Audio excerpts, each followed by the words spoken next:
Ben ritrovati al meteo. Non cambia il tempo sulle nostre regioni, ci attende una domenica piuttosto instabile. Nel dettaglio sul Veneto avremo molte nubi sin dal mattino, con piogge e temporali diffusi un po' su tutti i settori.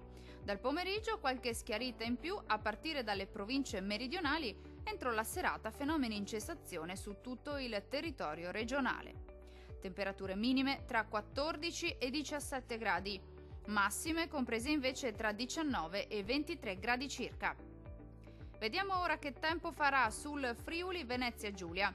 Poche novità, anche sulla nostra regione dominerà il maltempo. Il cielo sarà molto nuvoloso con fenomeni temporaleschi piuttosto frequenti, specie nella prima parte della giornata.